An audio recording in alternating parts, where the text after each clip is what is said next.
Okay, well, let's go ahead and get started. I'm going to just mute you folks as they come in just to make sure. So thanks so much for joining this call today. I think many of you know who I am, but I'll just go ahead and introduce myself. So my name is Sarah Carlson. I'm Strategic Initiatives Director with Practical Farmers of Iowa. And along with Anthony Montag, we've been bringing together a group of businesses and others in the cover crop industry, I'll call it, to sort of understand more about what everybody's up to around cover crops. There is a lot of activity happening in the state of Iowa, from business development to just new ideas on how to do cover crops, different institutions getting involved with cover crops, supply chain actors, lots of stuff. And so a number of years ago, IAWA initiated the conservation infrastructure work, and then the cover crop working group came out of that. And so that cover crop working group has been led in the past by myself and Bert Strayer, who was with La Crosse Seed. And then Anthony most recently has come on as my co-chair.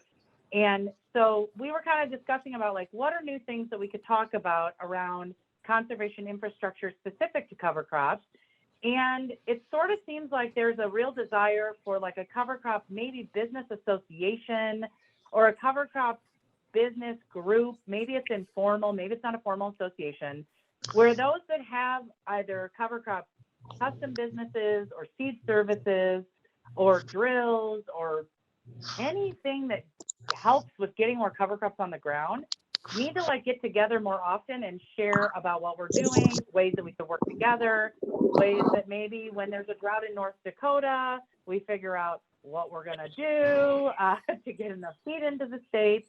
So I was hoping over this next half of the year, starting with today's webinar, we could sort of like regularly get together and talk about things that would help benefit all of us.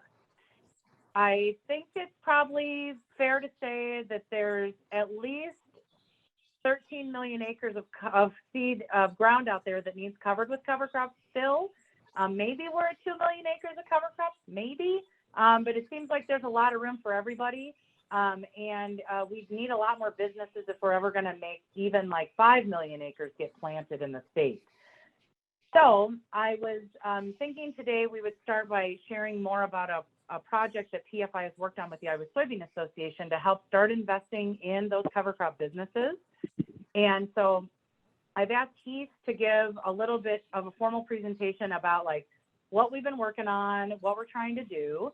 And then I've asked 2 cover crop businesses to just share like things that they learned, things that they're thinking about changing because of the business planning and marketing and strategizing that they did with our consultant, Jen Simpson.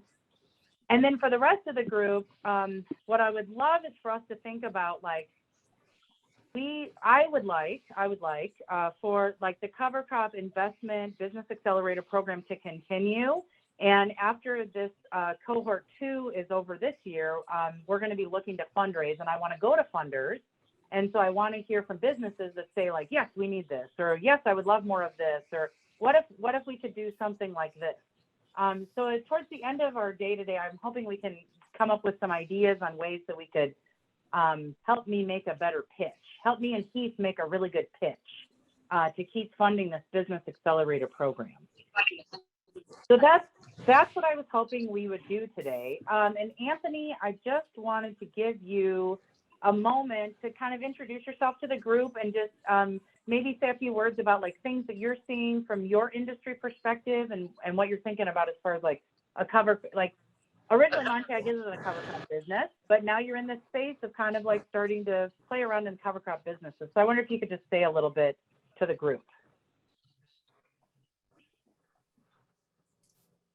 Oh no, is he froze? Certainly. Oh no. Go ahead. I don't know how my internet's working here. I'm getting a little bit of a static. So, yeah, Anthony Montag Manufacturing. Honored to be the co-chair with Sarah on the cover crop working group. It's a group that's very needed in the state of Iowa to help bring greater adoption of cover crops and knowledge of it. growers. I think there's a shift that I see starting to happen as an equipment manufacturer. We're starting to see larger and larger operators that are purchasing the equipment. An operator down in Kansas that farms 13,000 acres who recently purchased a piece of equipment so that he could get.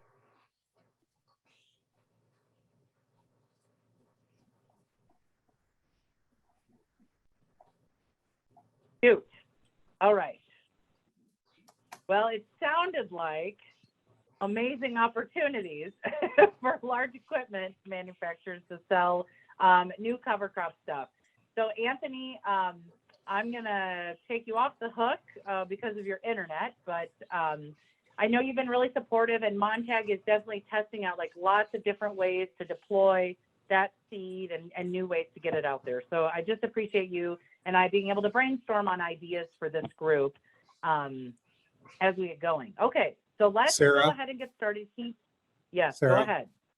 This is Max. I'm wondering if Anthony, if he'd try shutting off his video and talk and see if that you have enough bandwidth to have us hear him. Okay, Anthony, we'll try one more time. Thanks, Max. All right. Is this better now? Let's try it. All right. Well, first off, thank you very much. I appreciate being part with Sarah being the co-chair to the cover crop initiatives and spreading good news around the state about cover crops and helping with adoption. I think as an equipment manufacturer, we see a lot of the need to engage in the market differently with more platforms and more availability of the product, but there's still a general need for knowledge there. I do see a shift happening in cover crops, and that we're getting larger and larger producers that are starting to engage with it. We have a customer who purchased a machine, is actually purchasing a second machine this next year, who farms 13,000 acres. But we have a long ways to go and a lot of work to be done there. So very encouraged with where we're at, but looking forward to growing that. So. Great. Nice tip, Max. That worked out well, Anthony. Thank you. Okay. All right. Great. So Heath, could you go ahead and share your screen and introduce yourself and give the folks a bit of background about the project that we've been working on? Yeah, thanks, Sarah. Does that look okay? Everybody hear me? See the PowerPoint? Looks great. Yeah, so I won't take too long today. I've only got 10 slides, but Heath Ellison, I work here at the Research Center for Farming Innovation at the Iowa Soybean Association. I lead our conservation agronomist network, and I also do a little bit of the kind of the conservation infrastructure work, a little bit of that, in particular this particular project. So I'm going to give you guys just a little bit of background. I'm going to talk about some specifics about what we're trying to do here. Talk about the farmers and businesses a little bit that we've worked with so far, and then kind of end with some of the lessons, things we've observed, and then maybe next steps, which leads into as Sarah talked about at the beginning, is there something bigger we can do to develop businesses and to grow this opportunity. So we have a project partnership with Practical Farmers of Iowa. Sorry, Sarah. Where we're looking at this infrastructure issue around cover crops. So Sarah shared a little bit of this motivation and background for why we're doing this. We've seen a lot of growth in cover crops already, but we need a lot more. If we're going to get from 1 million-ish acres we are now to 13 million acres, we need a lot more farmers adopting cover crops, but we also need a lot more support for those farmers, people providing services, equipment, seed to reach there. And I think it's safe to say our infrastructure support has not kept up really with our adoption.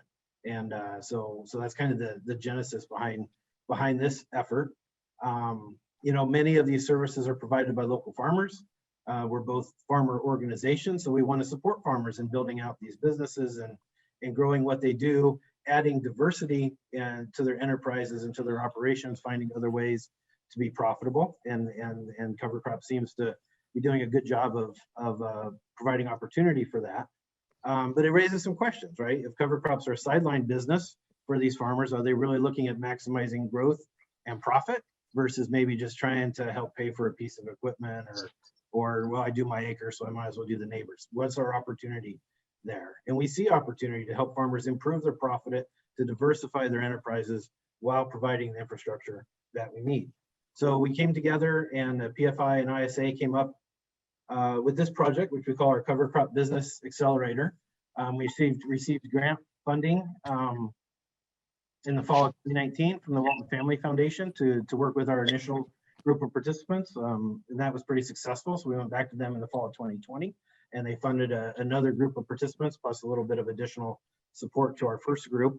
But really our goal is to support the growth and expansion of our cover crop infrastructure businesses, right? That's what we want to do. And we do this primarily through a couple different ways. One, we do provide a per acre seeding incentive for the farmers and businesses that are in our project. The first year that was $2 to $4 per acre. The second year it's been $3 per acre. We simplified it a little bit. We have an equipment purchase incentive in that. So if the business farmer makes a purchase specific to his cover crop business, we have a small incentive we'll pay to help support that purchase.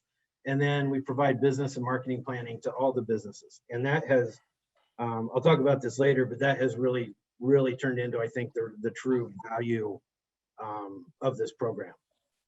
This year, we're also doing some work on developing testimonials. PFI is doing some videos. We're writing some stories, maybe doing a State of Soy episode. And then we also included some support for on-farm research. So we've got several things going on in this year's project. So kind of what's our process been? We wanted to recruit these farmers that are doing these businesses. We're looking for businesses that want to grow. We were looking for businesses that want to grow. We tried to add, we were kind of centrally focused in our first year, not entirely, but we had a lot of businesses between I-80 and Highway 20. So we tried to diversify that a little bit this year. You'll see on the map, we were kind of successful and we kind of weren't. But I'll show that here in a minute. So we worked with 10 businesses in year 1, 11 in year 2, providing those incentives, providing the business and market plan. So year 1 is kind of through the process. Our year 2 group is in the middle of it. We found out the majority of our businesses were doing both custom seeding and seed production. We're really focused in those 2 areas. I think there are other aspects, so maybe some retail work and whatnot related to cover crop infrastructure, but we focused on seed production and then the businesses doing custom seeding.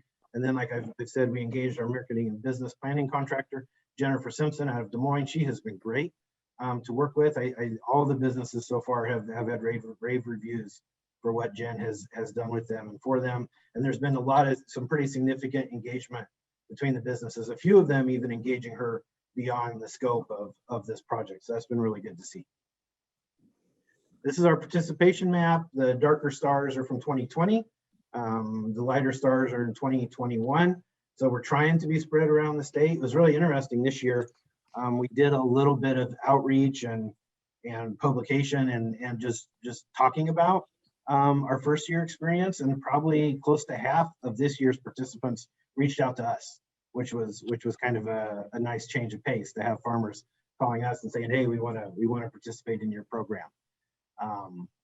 So this is our spread across the state. We'd like to be a little bit more geographically dispersed. If we continue this work, we'll try to do that.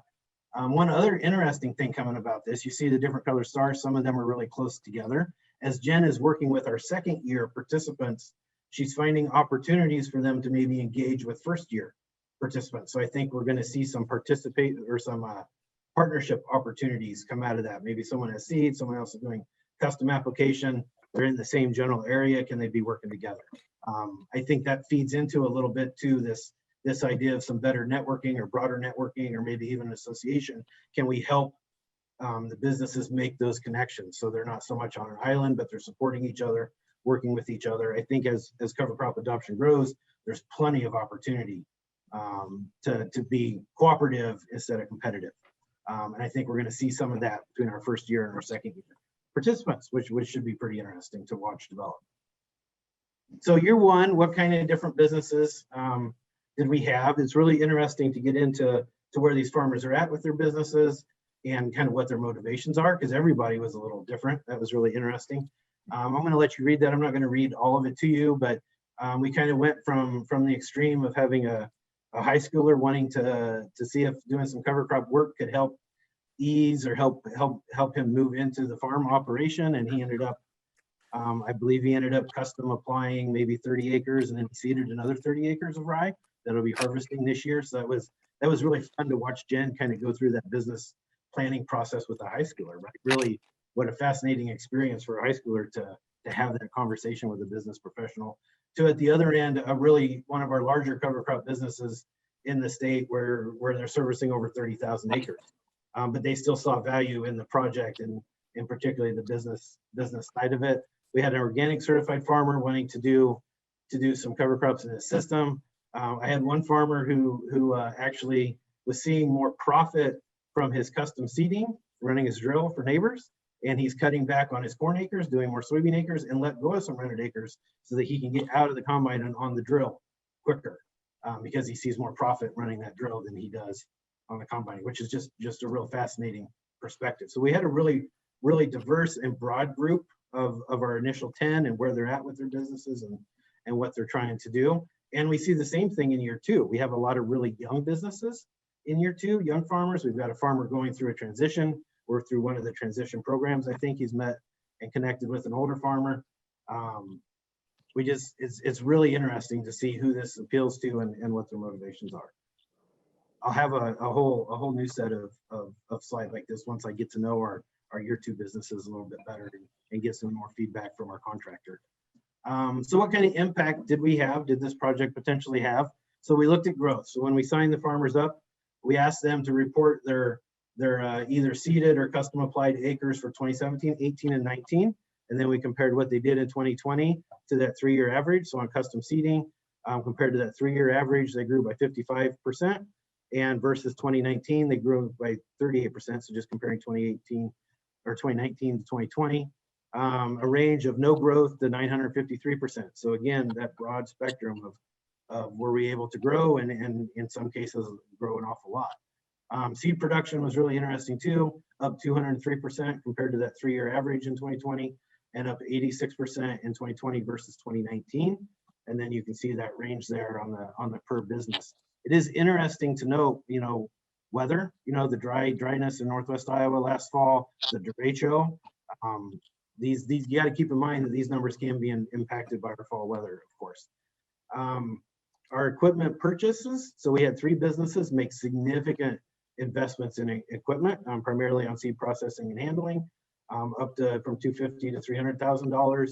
Majority of our businesses were in the $2,000 to $50,000 range, and a couple businesses didn't purchase equipment last year. So the business and marketing planning, I've already mentioned that a little bit. Contractor got rave reviews from our participants. She did a 4-hour initial on-farm visit where she could. She was in the middle of her visits when the pandemic kind of kicked off, so she had to do a little bit of this over the phone.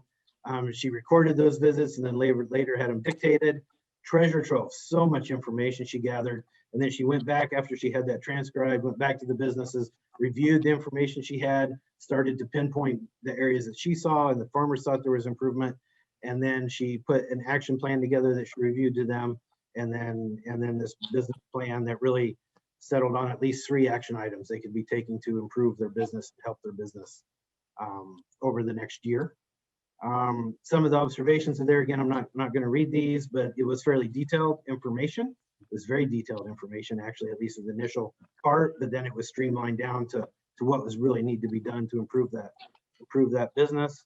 I don't think he's going to be on today, but one of those one of the questions here, like I said in the beginning, is if they're sideline businesses, are we focused on them as a business, or are we just treating it as part of the farm operation? Several of these businesses have taken their cover crop, created an LLC, created an opportunity around it to really evaluate cost and profit and what impact it's having for them. And I think that's a really important part of this process, was identifying the need that, hey, there's something here, but I can't really tell if it's making me money or not because I'm just wrapping it into the overall farm operation. So I think that was an important step for some of these businesses to take, was recognizing that they need to separate this a little bit and really focus on it and treat it as its own thing to maximize the potential. So some of our lessons learned, right? So we think the marketing and business planning is by far has the most value and is going to have the most long-term impact on our businesses and our farmers that participated. I think they all signed up because we offered per acre incentives and a little bit of money for equipment. But I think at the end of the day, it's the business planning and the time spent with our contractor that is really going to pay dividends down the road. Another message that Jen brought back to us is farmers don't want to do sales. None of these guys really wanted to be a salesman. They want to be a local resource, but they don't want to be seen as knocking on doors or having to really do the sales pitch to get farmers to work with them. And through their work with Jen and with PFI in particular, some of them have been able to kind of take that next step with a little bit of marketing, but making themselves available for interviews and hosting field days. That's one reason we included some funding in for on-farm research in our second year. And that's going to be, some of that's going to the first year participants so that they have something to have field days around. They've got some in-field comparisons and testing. So there's a sales approach, but it's a passive sales approach, and it's setting them up to be a resource and to be someone that local farmers come to ask questions, which can then lead to maybe a business opportunity for them. So that was an important observation from this, and we had to discuss ways and work with Jen on ways that farmers can be salesmen without really being salesmen. You know what I mean? There's clearly an interest, as I mentioned. A number of our second year participants reached out to us after hearing about the results from the first year. So I think that's a really good sign. I think that shows some demand and some potential for future growth. And there's a real rural development and economic development component to this that we really haven't explored. The dollar investments that are being made in infrastructure and equipment. Some of these businesses have hired employees. I think there's another angle to this that we could be talking about that we haven't really dove into yet. So what's next? And this is kind of my last slide, Sarah. So we want to complete year 2 efforts. Of course, we got to finish our project out, evaluate the overall impact from group 1 and group 2, or as Sarah called them, cohort 1, cohort 2, when she mentioned cohorts earlier. We do believe there's potential to continue this work and source additional funding to support additional businesses. I think there's a question about, are we reaching enough businesses with what we're doing currently?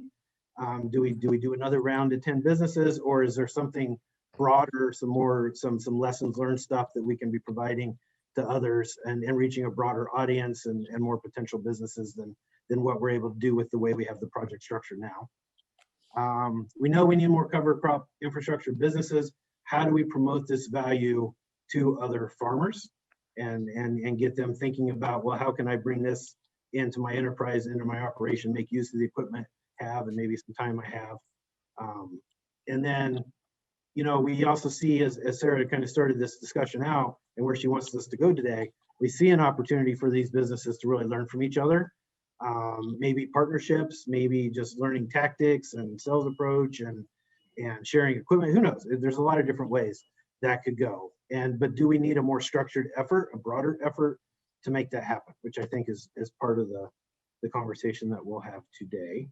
So Sarah, that was maybe a little short than you asked, but 15 minutes, and happy to answer questions, or we can have the farmers that participated talk and then answer questions after that.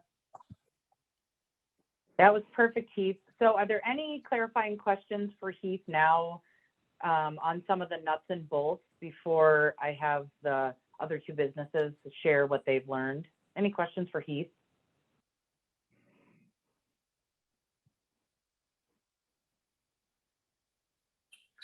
Okay, Heath, looks like none.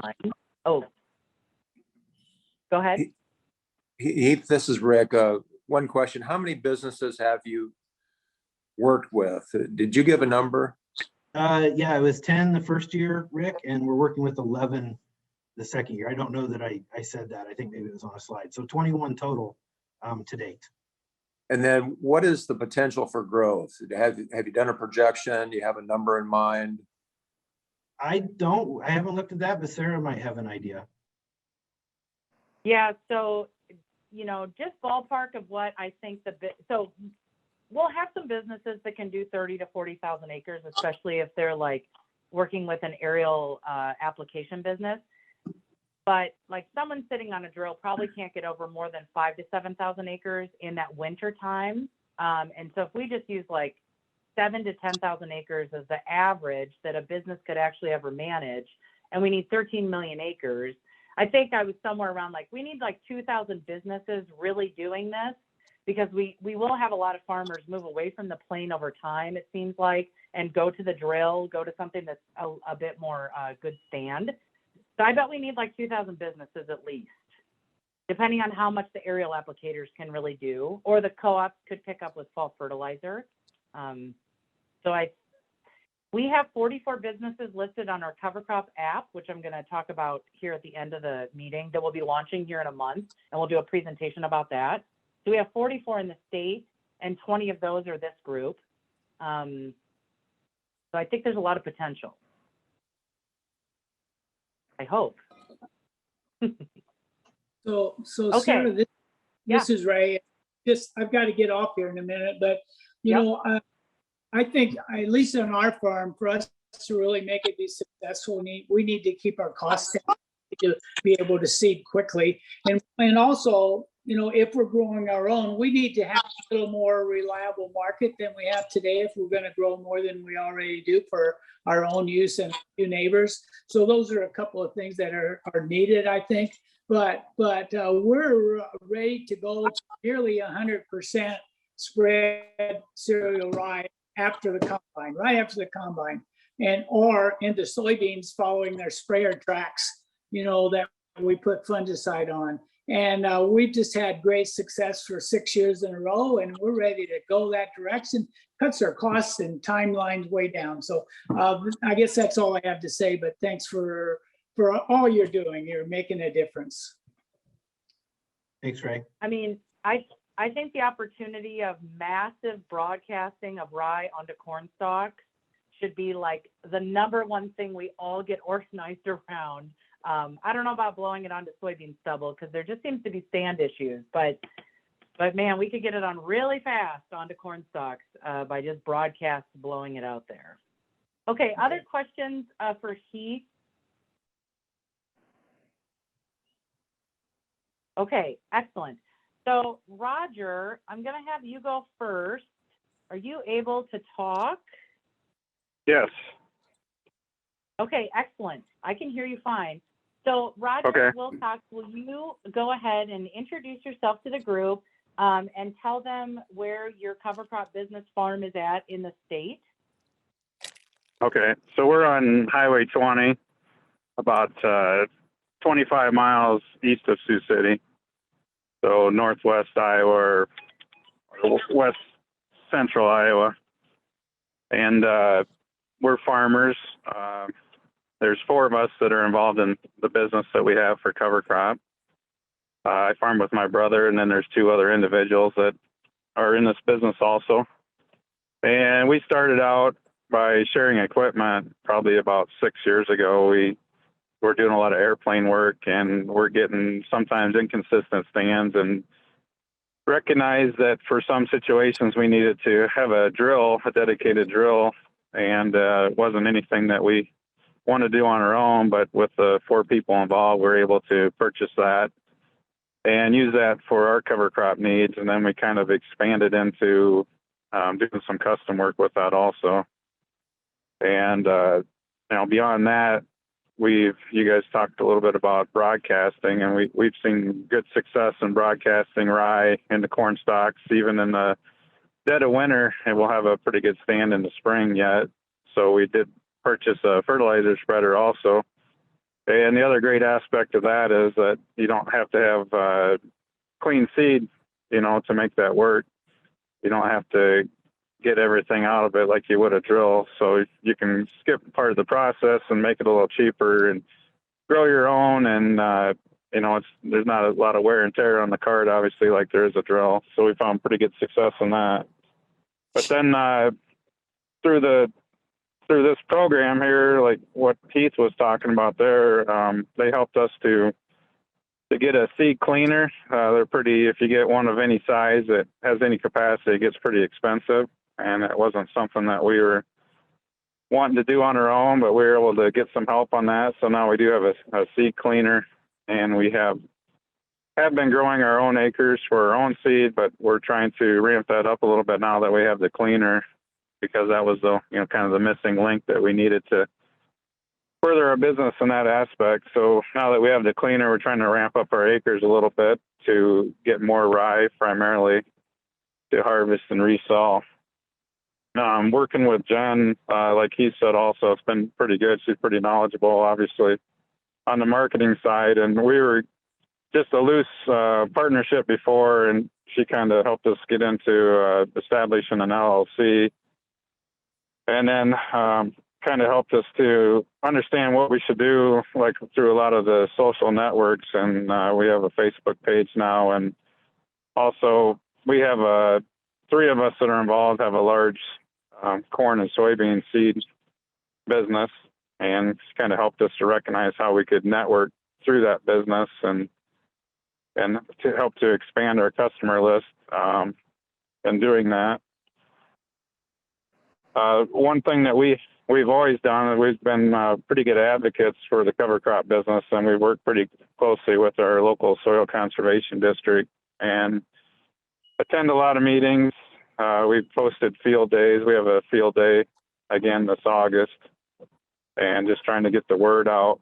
And we always say if we can convince one person to try it, it's successful. So we've had some good turnout. The turnout more recently has diminished for some reason. There was a lot more interest early on, but it's kind of cut back quite a bit. But like I said, if we can get one person to convert and try it, it's successful to us. In our neighborhood, there's a lot of cattle. There's a lot of cattle operations, so there's really a lot of opportunity, I believe, for people to use rye and other cover crops for grazing and whatnot, which also helps out the soil. So I'm not sure if anyone has questions on what we're doing or where we're going. Yeah, are there any questions for Roger about what their evolution with the program?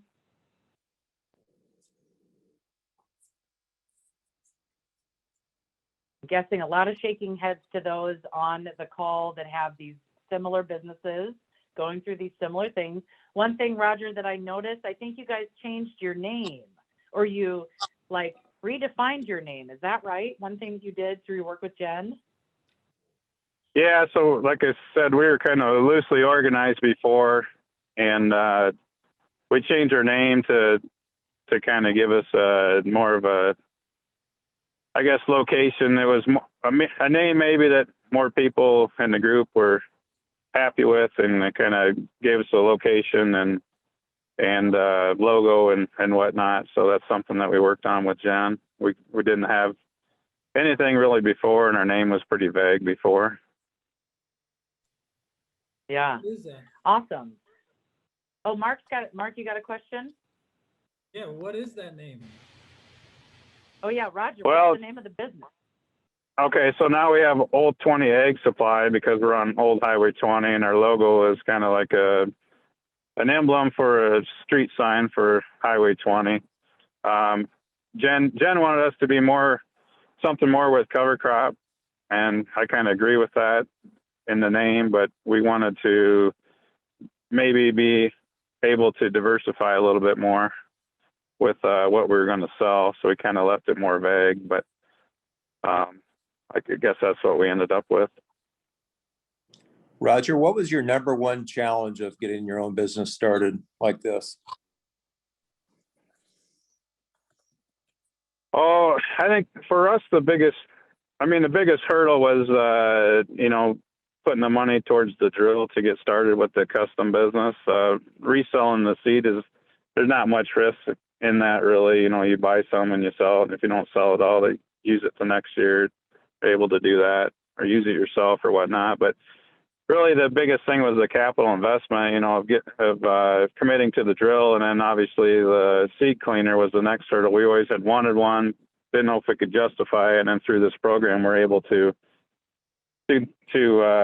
procure that. And then I'd say the other part is kind of what I think is a slow adoption of cover crops in our area. And I'm not sure why our our soil conservation district, they're real advocates for it, you know, and they help out and they try to help people get funding to try it and whatnot. And like I said, it's a pretty big cattle country. I just see a real slow adoption for some reason, and I haven't really figured that out because we're in the pretty steep hills in a lot of places, so we get a lot of advantages that cover crops have, you know, between soil erosion and building your soil back up and being able to be grazed for cattle and adding rotations and whatnot. So I think we're in prime territory to give it a shot, but for some reason the adaptation I feel has been kind of slow in our area. And I think that's probably, as far as expanding our business, that's the biggest challenge, is trying to convince people to give it a go. And what county are you in? Woodbury.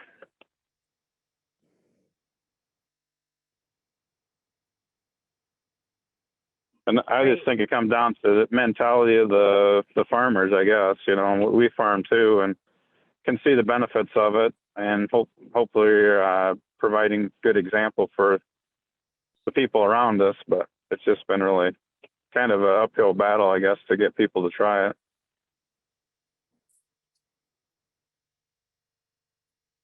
All right, thanks, Roger. Go ahead and stick around a little bit longer. I'm going to have Megan from Iowa Cover Crop share a little bit about what they did with this program, and then we'll open it up here for discussion after that. Okay, Yeah. Sounds good. James is here too. He made it in for lunch. So with our business, we already had a lot of the infrastructure. So I think some of the biggest value, we did, I think, purchase a seed tender, James told me, which we were borrowing from our a friend. So we bought our own. But one of the biggest values that I think Bill and James and I got to join in the last one, saw was definitely in Jen's business coaching. Oh, we're going to have a kid here. So everyone's used to this by now, right? So I think the value in it, the value in it really is just like stopping and thinking. Because even though Iowa Cover Crop has been around since 2014, we're definitely, two farm families who our main focus is farming. And we try to run it like a business, but we often don't ever take time to stop and strategize and think about those bigger picture things. Like, where do we want to be in 5 years and 10 years? Like, what's very much like tackle the day, tackle the moment, depending on the weather, what do you got to do? What's the next thing on the list? So I think just stopping to think about where we wanted to grow and what kind of our secret sauce, like what made us special and what we thought made us gave us a competitive edge, where to focus. And then improving on those and leaning into those more has really helped. And I think without even realizing, from that first session and all the way to the next session, like Jen kind of went back and said, here were the things that we talked about at some of our first sessions and look how they've come true. Like, and it was amazing just to have that kind of guidance and someone else to coach you who's not in it day to day. So I think that's where I saw a ton of value. Yeah, that's awesome. Stopping a second and not just moving seed cleaners around all July. Yes. Tenders.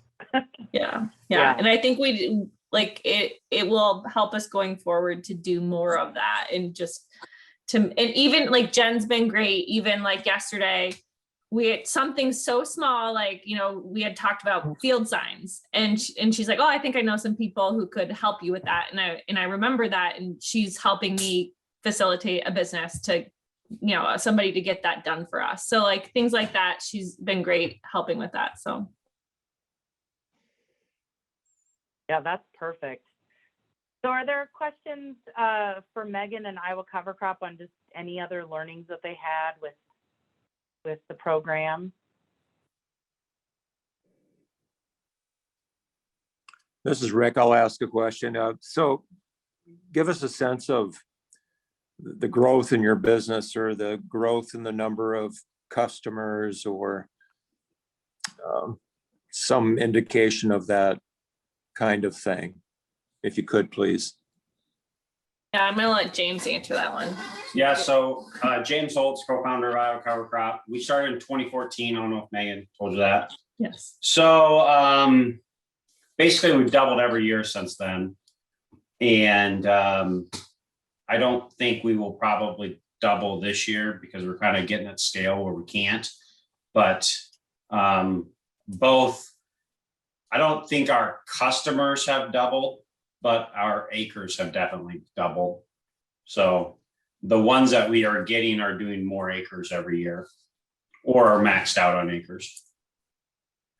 And we noticed a lot when Equip 340 came in with derecho and there was like special use monies that, you know, we got a lot more interest and we picked up a lot of new customers. So when those huge incentives came in for the farmers is when we saw new customers come in and oak seed with us. Did I answer your question, Rick? Yes, very much. Thank you. Great. Other questions for Megan and James from Iowa Cover Crop?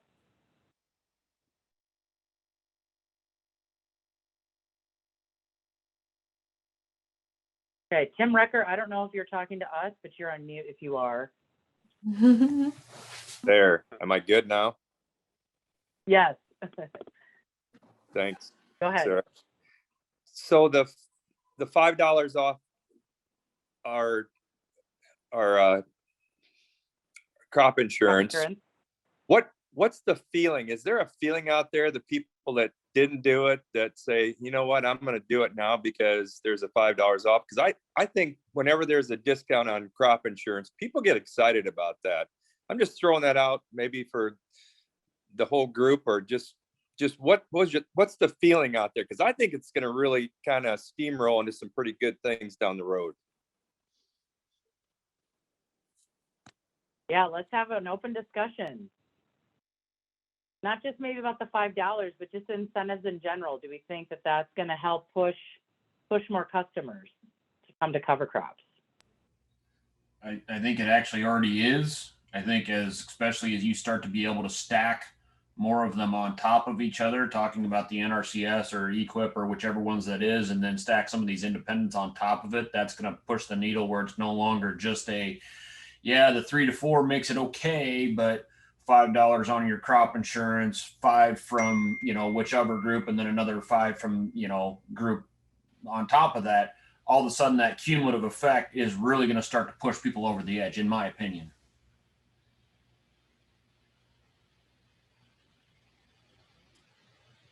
I think the marketplace is already starting, that is putting conservation as a revenue source, carbon as a revenue source.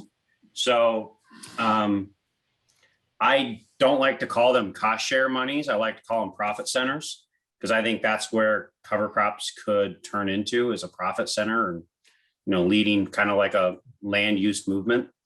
So that's what I'm kind of excited for. And it's definitely helping sales.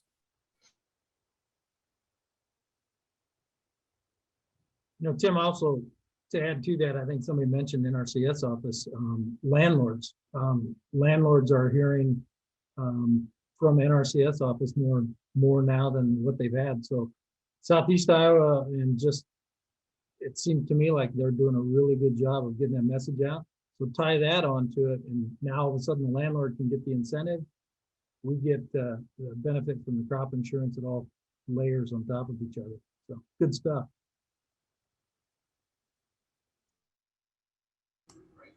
My only comment on this is TJ Curtis of Saddle Butte, is when we give these incentives, my scare always is when the incentives run out, guys quit doing stuff. So a big part of what we try to talk to them about is if you're doing it, really monitor why you're doing it, what your benefits are, so they stick with it. I mean, there's guys that are just program guys. They're going to grab the money when it's available, and then when the program's over, they quit. But if we can keep them in it when the program money runs out, I really encouraged all my people up here and down in Iowa I deal with to grab that money, because if they don't use it, they won't do it again. They'll just say, well, I guess nobody wanted the money, and they won't fund these programs that way. So I think we need to take advantage of them, but then we need to help track them to show that how beneficial their practices are getting to be for them. Not just, I took the money and did it. Where's my next program? Because I hear that a lot. What's going to be the next program?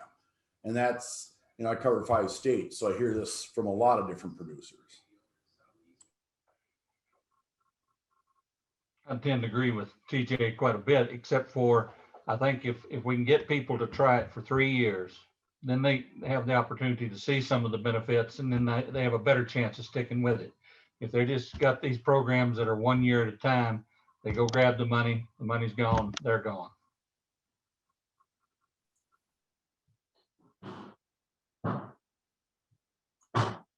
Yeah, I personally have asked that question, or Montague's asked that question multiple times at different national events. And I think there's a lot of truth in that. Once they've been in it for 3 years, we'll ask the question directly. Would you, as a group, how many of you would drop out of planting cover crops if you had no incentive to do it? And almost unanimously, the group says they continue doing it for the benefits of their farming operation after they've been in it for 3 years. But that's been what we've found, at least asking that question. But it's the hurdle of getting them into 3 years of doing it to where they've seen the benefit of that. Because prior to that, a lot of times for the first year, it's just I'll experiment with it, and then where do you go from there? Not a lot of visible benefits in 1 year. I will agree with everyone. This is Dean Spine. And the thing is, it's our responsibility, I think, as seed providers and applicators to have them have a good experience with the cover crops. We've even kidded in our group meetings when we sit down together and talk about that. Sometimes we should even make the growers become certified cover croppers. And what I mean by that is they need to be educated and know what to do with them before we even sell it to them or before we even apply it. It's awful hard for us to change something that they've already done wrong after the fact. It's a lot easier to teach them and educate them ahead of time. So that's one of our biggest parts of our business, is to educate people. So that's my 2 cents. Well, I think it's also that's a situation where years like this year, unfortunately, are going to be hard to overcome, because I've seen a lot of folks struggle with the dryness and thinking that there's how many benefacts and then how many detractors in years like this. Having folks get multiple years in a program where they see not just a dry year and things get tied up and get a little bit hurt, but getting them into multi-year programs is going to overcome that, because they're going to see the offset in a more traditional year.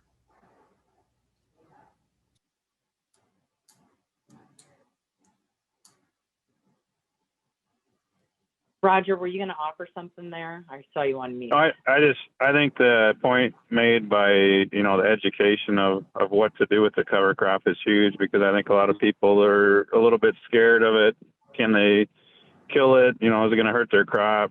How do you plan and all that? I think that was a good point to really work on the education up front to convey to them how to manage it, because there's a lot of apprehension and I think trying cover crops because they just don't know. Yeah, I wonder, so I think many of you know that PFI offers these cost share programs that's privately paid for that can be double dipped with like an NRCS equip or the $5 crop insurance discount. Dean, I even have cost share now like up in your area, and I need to send that to you because you can probably send some of your growers to our program.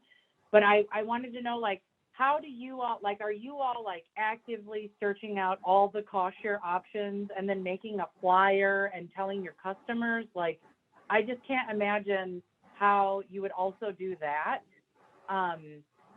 like, what are we doing to promote the cost shares as a cost-saving way and like a way to get people into the programs? Or are you sending them to the county office? How's that working? Well, Sarah, this is Michael Fritch here, new conservation agronomist with Heartland Co-op. You know, we have just been an explosion of busyness here this year. It's been absolutely wonderful. We've touched on so many wonderful topics here today.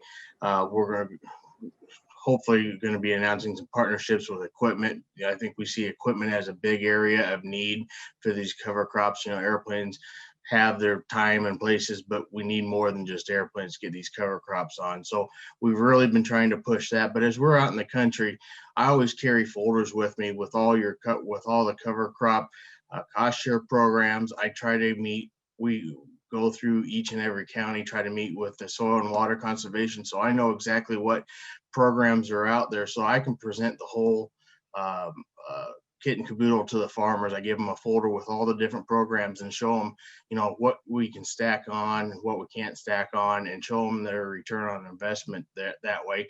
And then Ruth and I have also gone through and made some cover crop recipes. We've got 3 or 4 different examples. We want to keep them very simple, especially for the first few years, because the simpler you keep them and the chances of things going right increase. We know we're going to keep them as customers and users of cover crops. And then as they get used to these cover crops, then we will, you know, if they want to try other varieties or other crops, you know, we're more than willing to work with them on that. But the main thing is to get a good taste in their mouth and see exactly what these cover crops can do for them. So you're taking folders with handouts. That's great. I've got, it's probably like 15 pages thick in there. I mean, we do a lot of printing, but there's a lot of information, a lot of programs out there. And we take these field days. We've got a conservation trailer with Heartland, and we've gone through a couple different field days this week, and we're going across our sales territory, trying to promote to every farmer we can talk to, whether they're a customer or not of these programs, to allow cover crops and getting them seeded. Awesome. I think it is hard as like a small business to keep track of it all though. So I'm glad like Michael and Ruth with Heartland are doing that. I mean, like I feel like we do a pretty good job directing our customers where they can get the cost share, but you know, you're never like 100% confident you've got them all that they could qualify for. So it's just one more added layer for the business to kind of keep track of, but.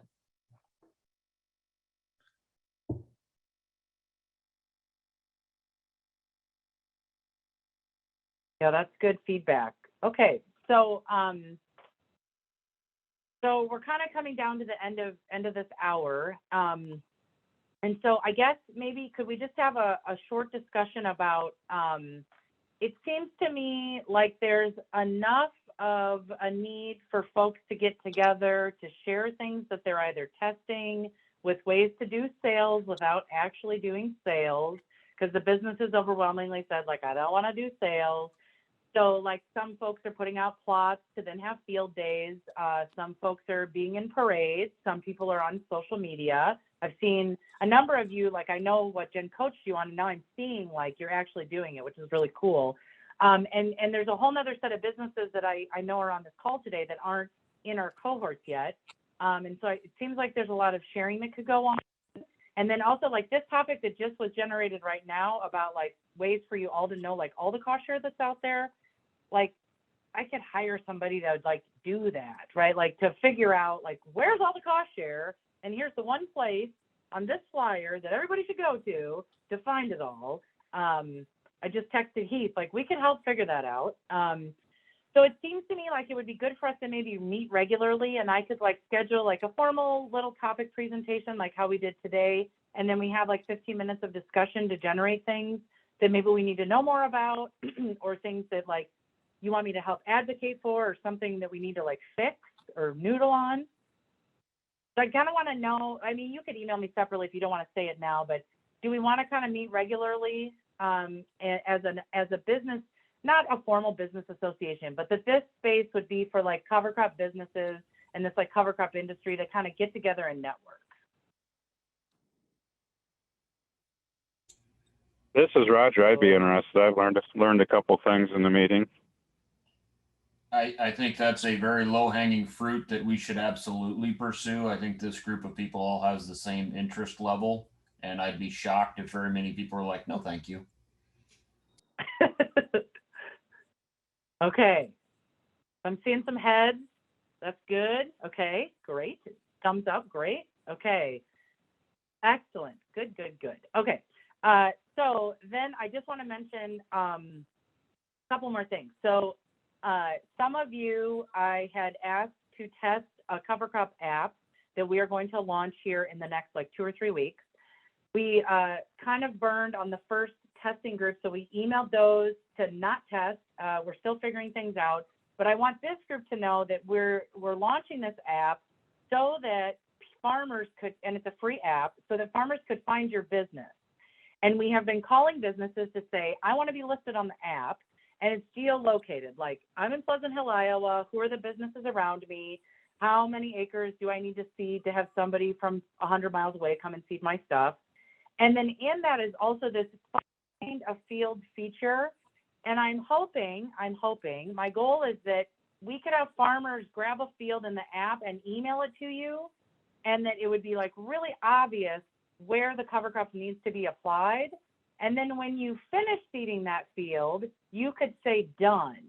And so then the farmer can just pass that right to NRCS and say like, this is done. And that would happen kind of through email and through the app. That's my big vision with this. And then there's some videos also in the app. So just next month on the call, I want Michael on our team to preview the app for you.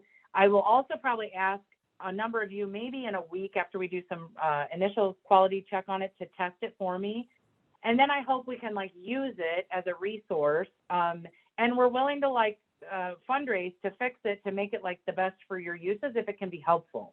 I don't know if it can talk to like flight patterns at planes, but I think that would also save you a bunch of time of entering like flight patterns into planes to seed cover crops. So anyways, I just want to put that out there that we want to do this app to sort of be helpful to this business group. And I hope you'll use it, and then we will try to market farmers to use it. And then PFI, we have our cost share programs open, and I will send that in a follow-up here. We have a lot into Nebraska, but now we have a new one. The Blair, Nebraska team goes all the way to West Union, Iowa with corn purchases for some reason. And so Dean, like that whole northern swath, and Roger, that whole northern group for you, your farmers could be in those cost share programs. And so after next month, which you guys are going to be probably hot and heavy with seed harvest next month, then we would be like on a regular, like every last Friday of the month. And so I'll need some more topic ideas.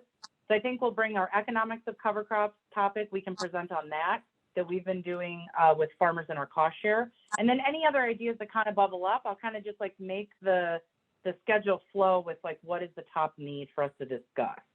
So if you have ideas, please share them with me. Okay, so I think I got out of this meeting what I was hoping for.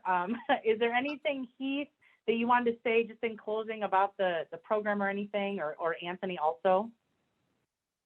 Yeah, the only, the question about future funding is up in the air, but I'm already starting to compile a list of interested businesses if we have the chance to do this again. So if anybody on this call, or if you know someone that might be interested, drop me a note and I'll get you added to the list. And if we have opportunity to do more of this kind of support work, we'll be in touch. Thanks, Sarah. Great. And Anthony, I don't know if you had anything. No, I'm with you, Sarah. The big thing was to be able to get a group together to where we could continue the conversation, and this is looking very good. So looking forward to that. Okay, well, great. Okay, well, thanks everybody for jumping on, and I'll send out notes, and then we'll meet again in a month if folks are not in the field harvesting small grain. I really appreciate it. Thank you.